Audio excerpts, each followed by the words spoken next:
Salve, salve, alunos! Chegamos para mais uma aula de História Geral. Isso mesmo! Você que nos acompanha já sabe o ritmo da nossa aula. Então, assim, você abre o caderno, coloca a data de hoje, isso, bem a parte superior. Olha, agora parece Lourismar! Ei, eu vou te falar, esse meu produtor, ele tá gaiato.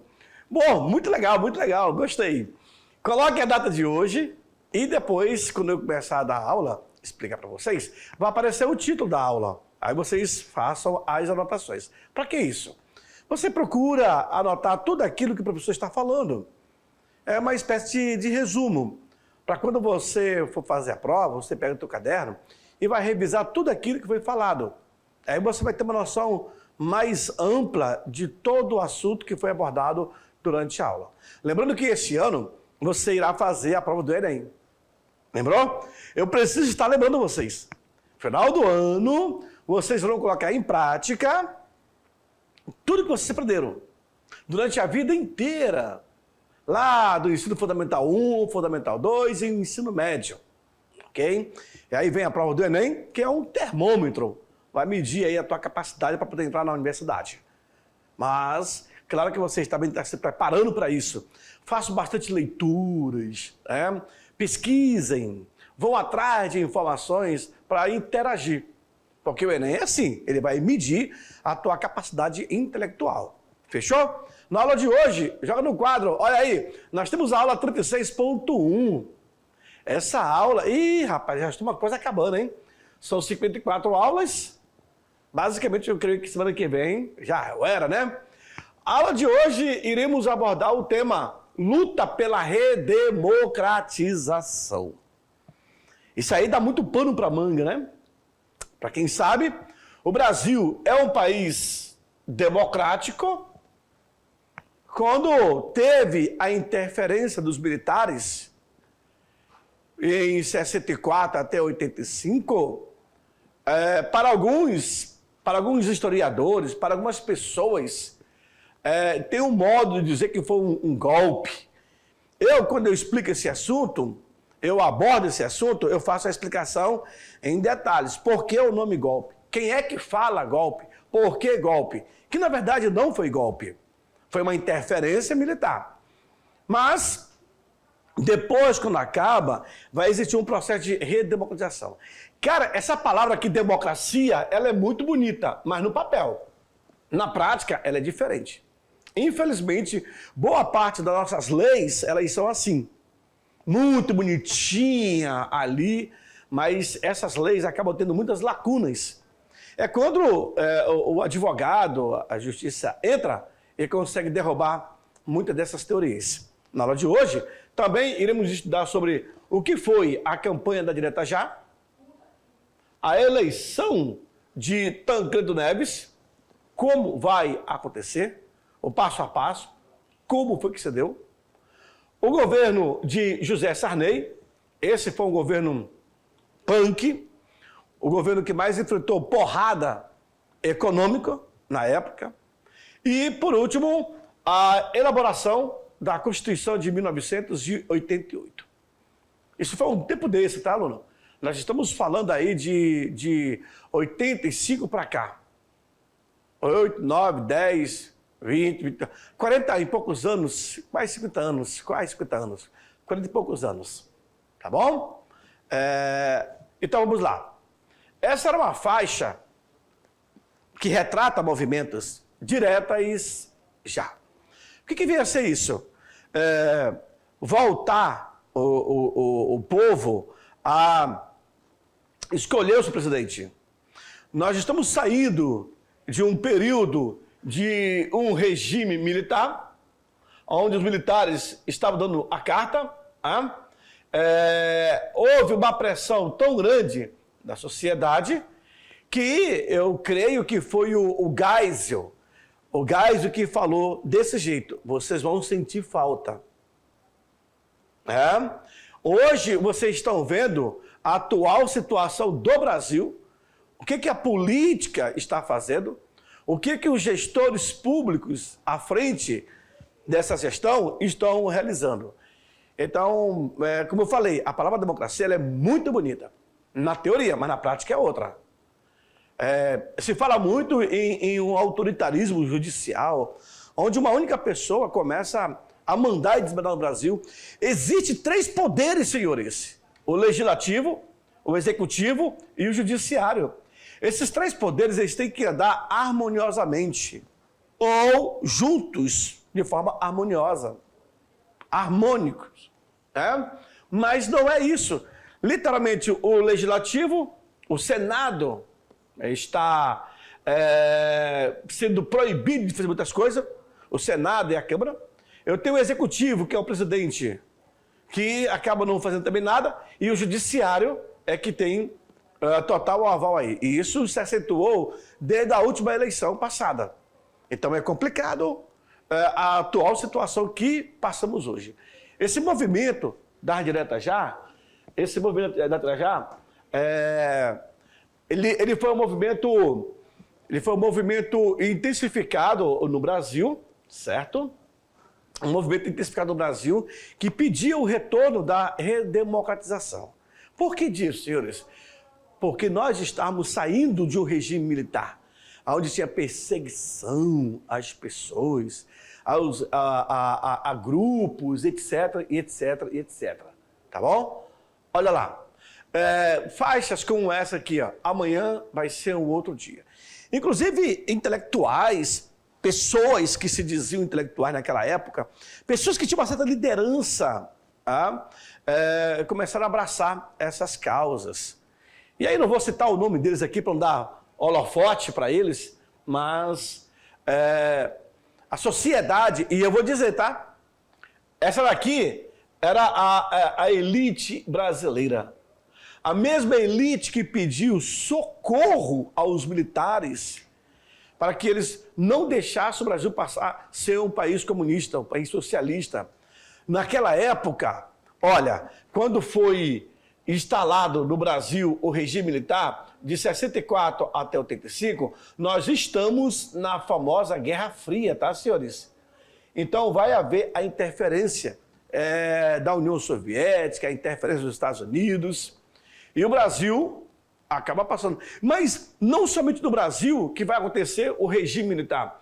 Eu tenho também boa parte da América do Sul. Alguns países também irão adotar esse regime. Campanha Direta Já foi em 84. Naquele ano, o governo estava enfraquecido politicamente, a inflação voltara a disparar, na casa de 3 dígitos. O país havia pedido ajuda ao Fundo Monetário Internacional, o FMI. Então, começa a haver, sabe o quê? A economia, ela dispara, o poder de compra perde a sua sensibilidade, certo? E tudo isso acaba interferindo a economia, a política, o social, então acaba todos tendo que pagar esse preço. Por eleições livres e diretas para presidente. Porque até então, como os militares tinham ficado no poder por muito tempo, o que eles estavam aqui? Aqueles que mais criticavam o regime, depois vão chegar no regime. E achando que podiam fazer diferente, vai ser pior. Porque, vem para mim, produtor, porque é assim, é muito fácil, quando você está fora do sistema, que você desconhece o sistema e você bate no sistema. Mas quando você está dentro do sistema, que você vê como é que funciona, aí é diferente.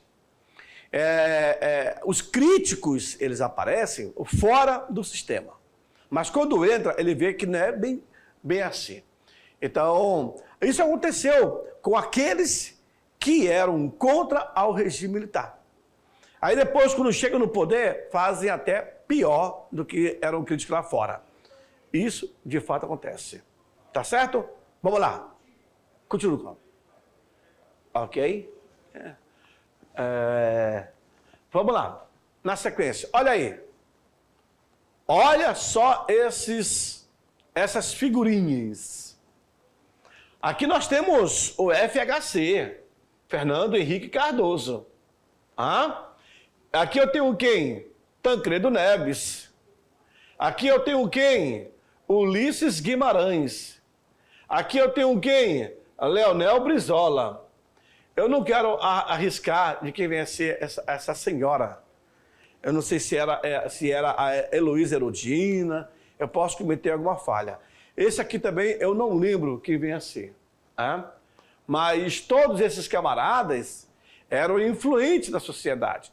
Então eles de fato vestiam a camisa para acabar com a política do regime militar. E, claro, são pessoas que vão ver aí, depois todos eles se tornam políticos. Todos. Tá? Pelo fato de estarem assumindo o movimento, ganharam popularidade e aí acaba. Esse daqui foi presidente. Tá? Esse aqui também foi presidente, mas não assumiu. Esse aqui foi senador, também foi senador. E, assim, quem estava fora, era muito fácil criticar, mas depois que entraram, o que de fato fizeram? Cara, aí vocês... a própria história vai dizer. Se vocês procurarem, dar um Google aí, a vida do FHC, vai ver o positivo e o negativo do governo dele. E vocês vão ver nas aulas que eu irei administrar para vocês também.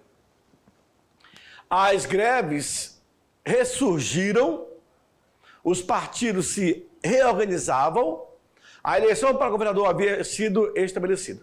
Esse aqui é quem? Sabe quem é esse aqui?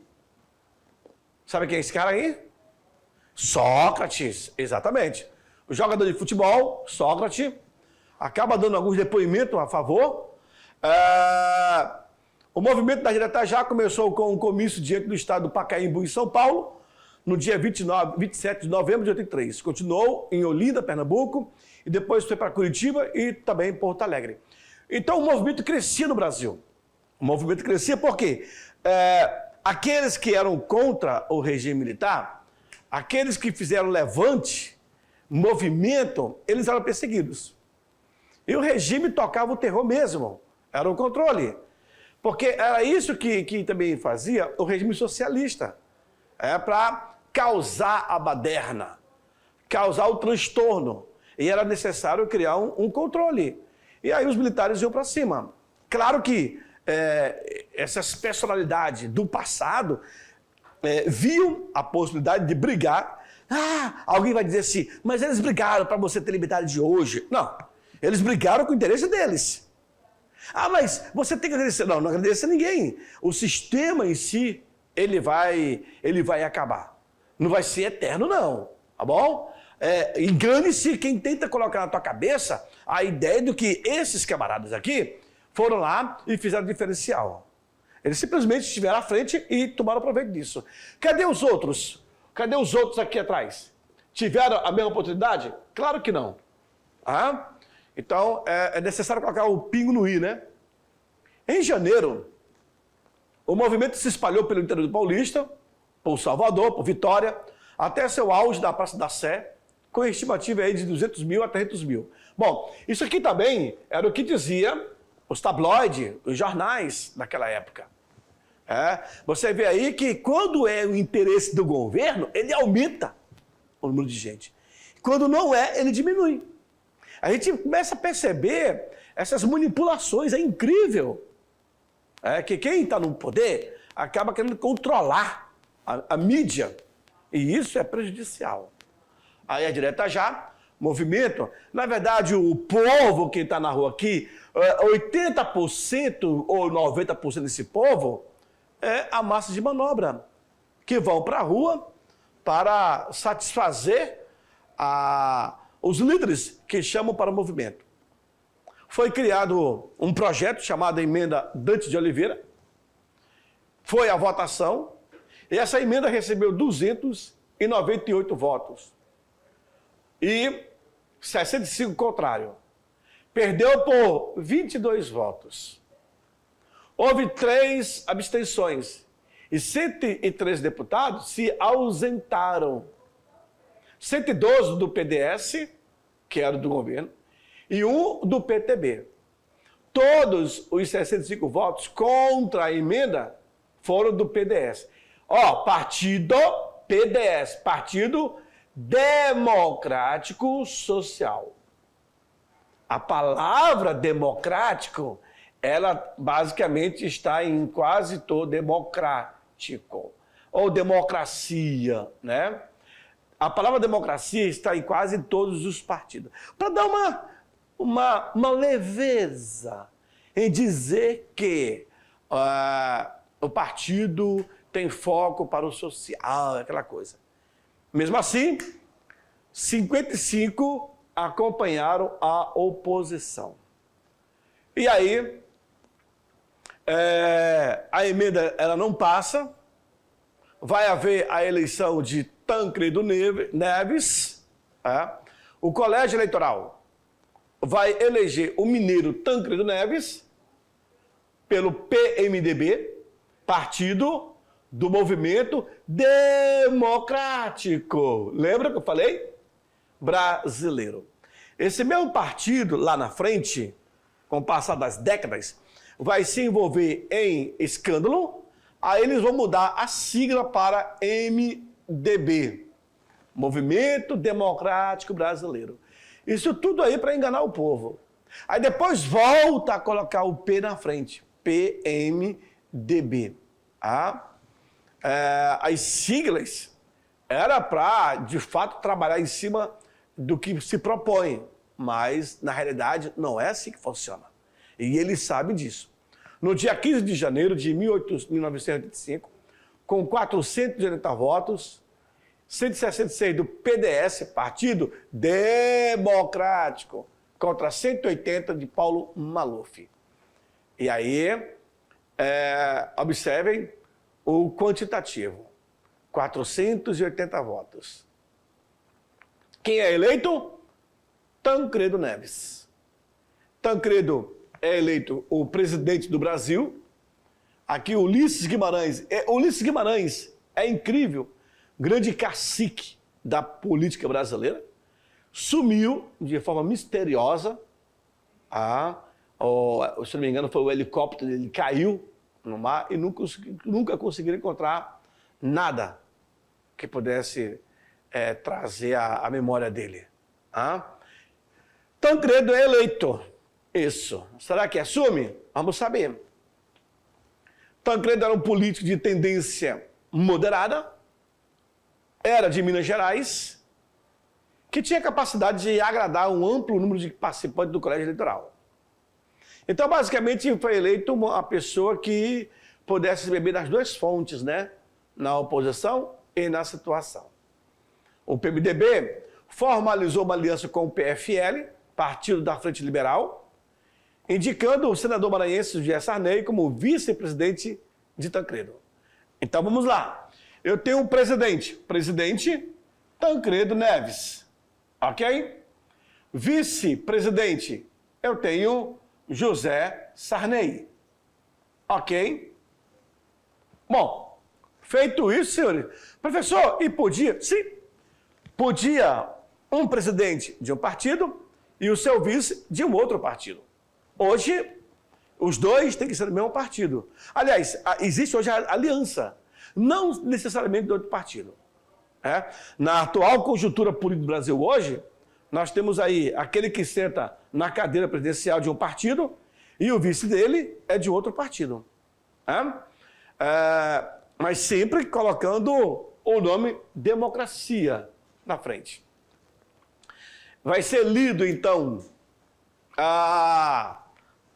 vai ser lido aí o documento que vai oficializar a eleição de Tancredo.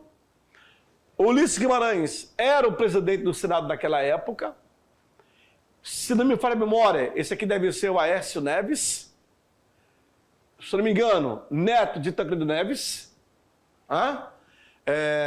Aqui o próprio José Sarney. E aí não dá para... Boa parte desses também já morreram. Esse aqui está vivo, né? Esse aqui está vivo. E aí, Ulisses Guimarães, veja que toda a classe política estava atento a essa mudança do regime militar para a eleição de um novo presidente. ou seja, a redemocratização. O Brasil então voltava. Só que é o seguinte, senhores, junto com essa palavra redemocratização, vai vir o quê? Os privilégios dessa galera aqui, ó, desse povo que eles não estão brigando de graça. Eles não vão brigar de graça.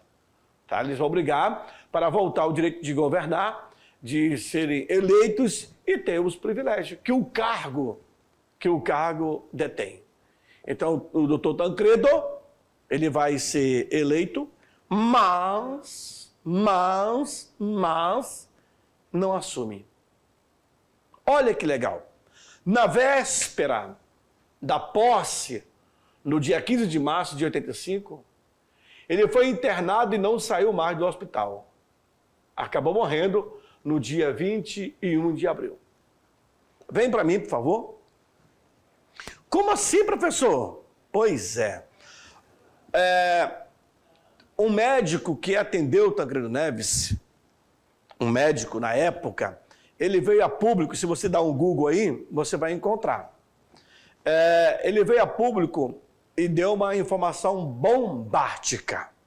Que informação foi essa? Ele disse que foi obrigado a desligar o aparelho que dava vida ao doutor Tancredo. Parece que o doutor Tancredo deu entrada, comeu alguma coisa e passou mal. E aí, no hospital, detectaram que tinha que fazer, tipo assim, digamos assim, tipo uma pedra no rins ou pedra da vesícula. E ele tinha que fazer um procedimento, ficou hospitalizado. Ali, no saguão onde ele estava, no corredor, ninguém podia passar, ninguém podia subir. Na porta do seu quarto, do seu apartamento, existiam militares que estavam resguardando. E esse médico que atendeu o Tancredo, ele, depois de 20 anos, eu acho que ele veio falar porque já tinha prescrito o crime. Ele veio dizer a público que ele foi obrigado a desligar o aparelho do doutor Tancredo. E aí depois no laudo ele fala a sequência da morte. Mas por quê? Interessava aos militares a morte do Tancredo. Porque o vice do Tancredo era quem? José Sarney. E quem foi José Sarney? José Sarney, ele foi ministro de guerra durante o regime militar. Então os militares pensaram, se a gente tira, o doutor Tancredo foi eleito normal, se a gente tira o Tancredo do caminho, quem vai assumir é o vice, o José Sarney. Como o José Sarney já foi da ala militar, com certeza ele vai voltar ao regime militar. Só que o José Sarney vai ser pressionado muito para voltar com o regime. Mas ele vai ter a pior crise econômica da história do Brasil. E ele vai conseguir chegar até o final e depois vai ser uma nova eleição. Mas ele sofreu pressão. Segue comigo no quadro. Olha lá. Na sequência, o vice era justamente o José Sarney que assumiu a presidência e lá ficou até 89, quando, enfim, o eleitor pôde escolher novamente o presidente. Inclusive nessa foto, coloque eu nessa foto também aí, produção. Coloque eu nessa foto. Inclusive aqui, ó, nessa foto, o doutor Tancredo estava bem fisicamente, conversando com os médicos. Inclusive o Sarney foi lá, conversou com ele, e o Tancredo disse, amigo, vai lá, toma posse, direitinho, que depois, amanhã, eu chego por lá. Esse amanhã nunca chegou. O amanhã que nunca chegou. E aí veio a notícia do Tancredo teria falecido. Esse ano, 2023, eu fui até São João del Rei, aonde está enterrado o Tancredo Neves. Fui lá no jazido da família, uma lápide bem grande, um jazido bem grande. Inclusive o sobrado da família, Sarney, quando tem uns feriados, eles vão para lá. É um sobrado bem no centro histórico de São João del Rei. Cidade, então, do Tancredo Neves, aonde ele está enterrado. Tá bom? Vamos lá, na sequência, joga na tela. Por meio de uma manobra política, setores democráticos e antigos membros do regime militar se abraçaram naquelas eleições. Apesar das estranhas feições desse acontecimento histórico, O civil voltou a poder após 21 anos de regime militar no Brasil. Um novo momento de expectativa e discussões se formulava no país. Depois, por essa passagem de 21 anos de regime militar. É necessário recriar, né? Esse é o José Sarney, o cara que assume, o vice que assume. Enquanto se aguardava a recuperação de saúde do Tancredo Neves, após 7 cirurgias, Tancredo faleceu no dia 21 de abril, o dia do Tiradentes. Incrível, né? Aí o velório do doutor Tancredo. Tancredo não chegou a assumir o cargo da presidência, que estava marcado para o dia 15 de março. Abril. Olha, abril. 21 de abril, ele vai falecer. Pois teve que ser submetido a uma cirurgia de emergência. Cálculo renal, alguma coisa assim, parece. Eu já li isso. E aí a comoção foi gigantesca no Brasil. Morre aquele que seria a esperança. Talvez sim, talvez não. Nós podemos analisar. Talvez o doutor Tancredo poderia estar fazendo um bom trabalho, poderia fazer um bom trabalho. Ou talvez não. Nunca se sabe. O fato é que a imagem, ela nos demonstra a população angustiada, decepcionada. O cara morreu. O cara nem bem assumiu e tal. E aí todo o peso vai recair a quem? A José Sarney. Já que iria honrar as palavras do amigo. Esse aqui é o jazido da família. Ele não fica... lá em São João del Rei, é o único cemitério na América Latina que é coberto. A sepultura dele não fica nesse cemitério. Fica atrás da igreja. Eu fui lá, eu fiz umas filmagens. Tá aí, tá a esposa dele aí. Certinho? Vamos lá. A morte de Tancredo Neves gerou uma instabilidade política no país. O vice-presidente, José Sarney, tornou-se efetivamente o presidente da República no dia 22 de abril de 85, dando continuidade ao processo de transição política para o governo civil. Seria isso, né? Contenção do aumento inflacionário foi outro desafio que teve de ser enfrentado pelo governo José Sarney. Foram feitos sucessivos programas econômicos que não solucionaram o problema da inflação. Pelo contrário, agravando ainda mais a crise inflacionária. O José Sarney vai começar a criar alguns planos econômicos na tentativa de barrar a inflação. Todos foram em vão. Quer ver? O ministro da Fazenda, Dilson Funaro, vai propor a criação de uma nova moeda por meio do Plano Cruzado. Até então era um cruzeiro a moeda. O congelamento dos salários e dos preços. O que seria o congelamento do salário? Olha, gente, é o seguinte. Durante 3 anos não vai haver aumento. Congelar. Caramba, por quê? Durante 3 anos não poderá aumentar os preços. E é impossível. Aí vai ter problema. Apesar dos resultados positivos no início, logo no início, as taxas de inflação anuais chegaram ao índice de mais de 367 entre os anos de 86 e 87. Se você pegar, vamos fazer os cálculos? Olha só, aluno, se você pegar esse valor aí, vamos lá, 367 dividido para 12, dá quanto? 30% ao mês. Mas, vem para mim aqui. Me coloca aqui, me coloca no quadro. Cadê? Isso. Eu vou para cá. Olha só, a economia brasileira inicia novos tempos. Se você pegar esse valor aqui, 307, dividido para 12, vai dar 30% ao mês. 30%, se eu coloco R$1.000 na poupança, no final do mês eu vou tirar 1.300. Ou seja, R$300 só de juro. Calma. Esse valor aqui, esse percentual aqui, vai chegar em 2.000 e cacetada. Por mês, vai dar em torno aí de 84%. Olha só, e nós podemos, do jeito que está caminhando a atual economia no Brasil, num presente momento, possa ser que nós tenhamos um outro quadro desse. Possa ser que sim, possa ser que não. Continua no quadro, vamos lá. Nessa sequência, então, senhores, os jornais estampavam, né? O Cruzeiro passa agora, através de um carimbo, a se chamar de Cruzado Novo e o Cruzado Velho. Aí é criado o Plano Cruzado. Vamos lá.